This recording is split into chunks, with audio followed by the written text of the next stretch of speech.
Boom! Welcome back to the Finals of Podcast, people. This is your first match review of the season. This is Brentford versus Chelsea. Let's get into it. Finally back with a match review.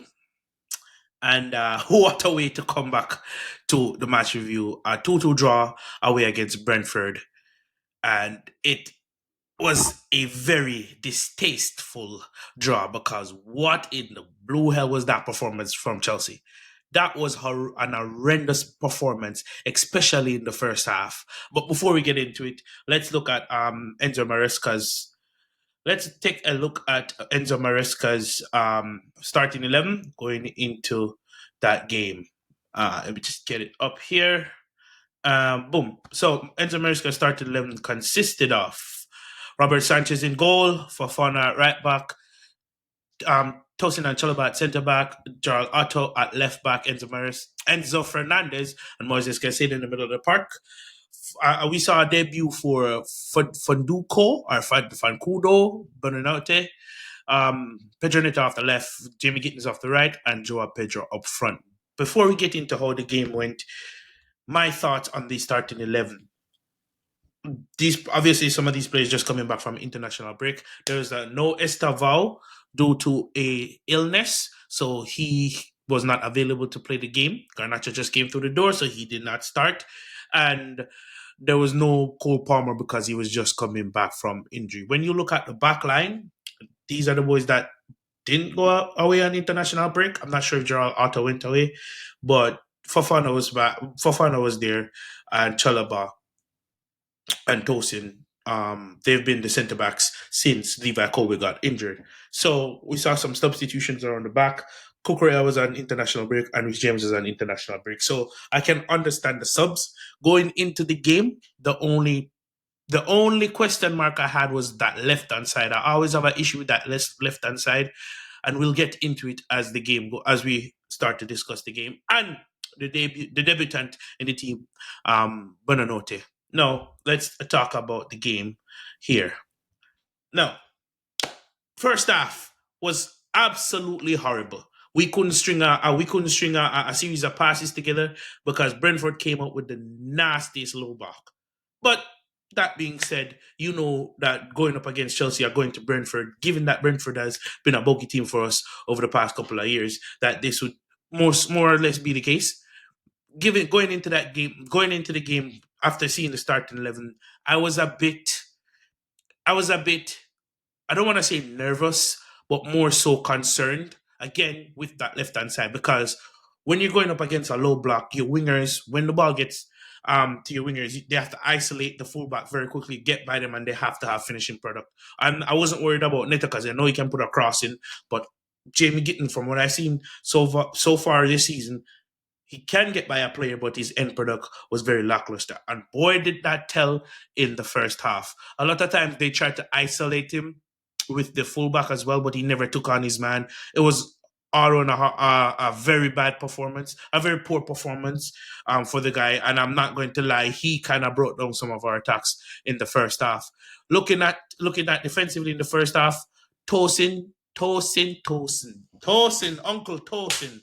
What was that? That was a very slow and lethargic performance from you defensively. And even with the first goal, the ball gets sprayed over the top by Jordan Henderson of all people. Right? This man went to Ajax, went to Saudi, and came back to the Premier League and is still pulling off assists. How? I don't know. Anyways, the ball over the top to I think the striker Shade from Brentford. He receives the ball, cuts inside. Tosin doesn't close him down properly, kicks the ball through the legs, and it slots it home, and it's 1-0 Brentford. And on that goal, you can't even blame Robert Sanchez. I don't think Robert Sanchez could have done anything. That was on Tosin. Tosin should have done better one-on-one defensively. After the first goal, we looked so lethargic going forward. The build-up play to the middle third was good, but anything beyond the middle third was very poor. And Joao Pedro was suffering or isolated at times, and he was just not getting the ball into advanced and dangerous areas. With that being said, Bonanote actually looked well to me in the first half because he would try to receive the ball, do a 1-2, and make movement. But again, the final ball where it's coming from Jamie Gittins was very poor, and the crossing and the wing play from Pedro Neto in that first half was very lackluster. So overall, that first half was very horrendous. I wanted Mariska to make subs immediately. Immediately. That come on. Ugh. I'm closing my eyes and I'm remembering that it was a very bad performance in the first half. Not much really to talk about other than individual performance because as a team we were bad as well. Enzo played well in the first half. Caicedo did what Enzo and Caicedo did what they did in the first half. And surprisingly, Enzo Fernandez looked better to me than he did in other first half of games. Surprisingly, again, Joe Pedro was starved of any form of chance creation. There was at times where he dribbled the ball out of play, so he was not fully at it as well. And I think what a contributing factor of this is Buonanotte is new. Jimmy Gittings is still getting to find his bearings. If you guys still want to give him time, because I'm getting frustrated because there's no end product. So the attack is somewhat new, barring Pedro Neto. So it's a bit of they're not gelling. There's no solidity and there's no understanding because a lot of times I would see Joe Pedro try to flip the ball into to Jamie Gittins where he needs to take a touch and he's already gone past the pass being played. There's a lot of times where Enzo tries to slipping him behind, but he's not running that channel correctly or he's not timing that ball correctly. A lot of times he's trying to make the run and they don't see him because they're going to the other side with that ball. So there's a lot of chemistry building that needed to happen up front, and that was very evident in the first half. But anyways, Chelsea going 1-0 down at the first half, and coming into the second half, Enzo Maresca made the subs, and this is what the second half subs look like. Let me pull that up for you here. So in the second half, Maresca made the subs. So he took off Gittins and he played Tariq George. After he took off Tyreek George, he then brought on Cole Palmer. Cole Palmer needed to come on, and we'll discuss that. Cole Palmer came on, and then Garnacha came on later in the half. He then proceeded to bring on Kukurea, and then he proceeded to bring on Reece James. No, the subs definitely made a difference, definitely made an impact. The play was much better. The play was a lot smoother. I actually trusted the players on the ball after the subs were being made. The only player that I had an issue with was still Tyreek George. I don't know. There's something missing for me with him. There's something when there's not Pedro Neto on that left hand side. And I think if Estevao was included in this game, Pedro Neto would have been on that left hand side. I don't trust that left hand side for all, and I'm talking attacking wise. But with that being said, the subs came on. A cross came in from, I think, Enzo Fernandez. Ball headed down by Joao Pedro, and Palmer slots it up, and it's 1-1, and it's game on. We're back at it. We're back at it. We're running, and we are looking slightly better, but overall, still a poor performance. Again, the final third play was very lackluster, but with Palmer being on, it looked a lot better. Going defensively, we did look a lot better, slightly, just slightly, with the two subs in Kukurea and Rich James.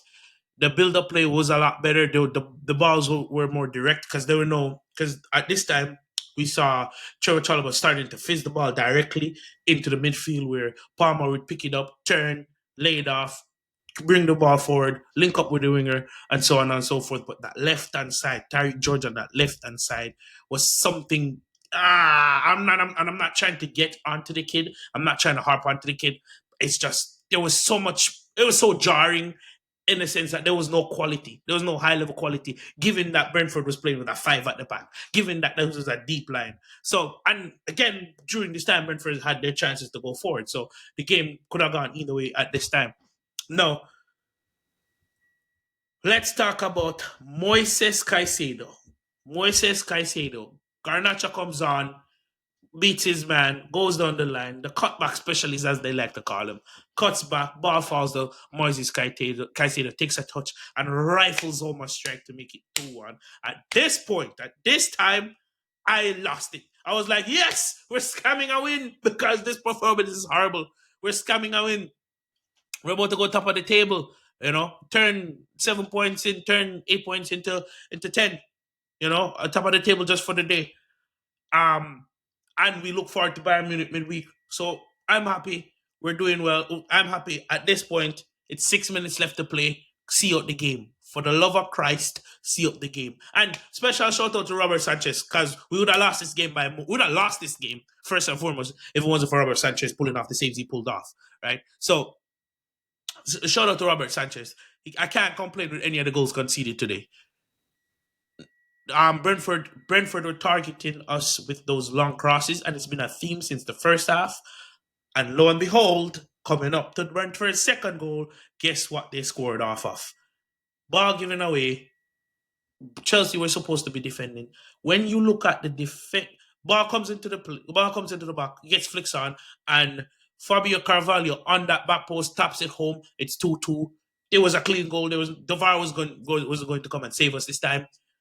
But when you look at the defending on the set piece goal, that was horrendous defending when you only had a few minutes to see out this game. It was a 98th minute. It was a 90th minute. You could have clearly seen out this game. As a big club, as Chelsea Football Club, when you're in these circumstances, when you don't deserve to win the game, because let's be honest, we did not deserve to win that game. 2-2 is technically a fair result. But when you don't deserve to win that game and you're 2-1 up, given the performances, especially from the individual performances to the team performances, you're lucky enough to be 2-1 up based on individual quality. You have to see out this game. And this is one of the things that upsets Chelsea fans. Because other teams would have found a way to see out this game. Liverpool would have found a way to see out this game. Right? Arsenal would have found a way to see out this game. So this was just not good enough. And again, a little bit of it goes back to Enzo Maresca, in my opinion, because that starting 11, I get why you made subs, and I get we have to look forward to Bayern Munich midweek when we make our return to Champions League. But I don't. That left hand side is it was. I don't know why you didn't start Garnacho. In my opinion, I said you should have started him because you could have seen a clear difference. It wasn't. I'm not saying Garnacho is the best thing in the world, but there was a clear difference between Garnacho and Gittins. Gittins is just not it right now, and he needs more time to possibly develop because he's not taking on his man. He barely had a shot. Speaking of the first half, we didn't have a shot on target until the 43rd minute or something like that. So it tells you how poor we were. And we cannot continue to play like this if we look to have a title charge. Again, not necessarily winning the title, but to have a title charge. And we cannot play like this in the Champions League because we will get smoked. Some teams won't play with a low block in Champions League, but it doesn't matter. João Pedro coming off, I think that sub was more to do so for the minutes he's going to play in the Champions League because he's our only striker. Speaking of having only one striker, where was Mark Gue? Where was Mark Gue on the bench?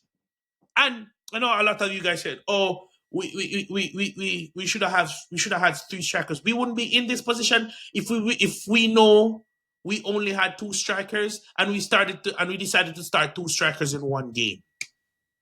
So it still goes back to that the game where Delap got injured, where we started two strikers. You should have used your midfield where you had abundance of bodies in. So now, because we had our striker injured in Liam Delap, one of our strikers injured in Liam Delap. I'm sorry, I can't say the word. Because we had one of our strikers injured in Liam Delap, there was no other striker to come in and give us a physical presence or give us something different up front. Who knows? Maybe if we had Liam Delap, we would have won that game because Brentford was physical at the back.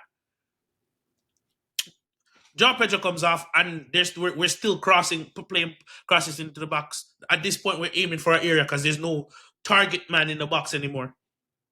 So it is the decision making from Maresca thus far this season. I'm putting a question mark over it because there's just certain things you don't run risk with. If we had three strikers, even four strikers, then I get to pay two strikers at once. But he gambled, and the gamble didn't play off in the long run because Delap is out for a while. And he still has to reintegrate Mark Gue. Now we have Buonanotte, so João Pedro is the only striker up top. So when the subs get made, there's no striker to come in. So we're back to square one like we were with Jackson last season. Aye, aye, aye. Anyways, people, please remember to like, share, comment, subscribe. I will be on the Yardman Show in about an hour or so or less. Check that out and we'll discuss it. I gotta deal with this Manchester United and Liverpool. But anyways, up the Chels, like, share, comment, subscribe. Peace.